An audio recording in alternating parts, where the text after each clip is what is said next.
Рассрочка – это покупка недвижимости.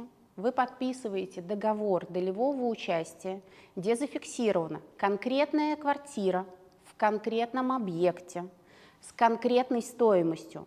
Важно, фиксируется цена сегодняшнего дня.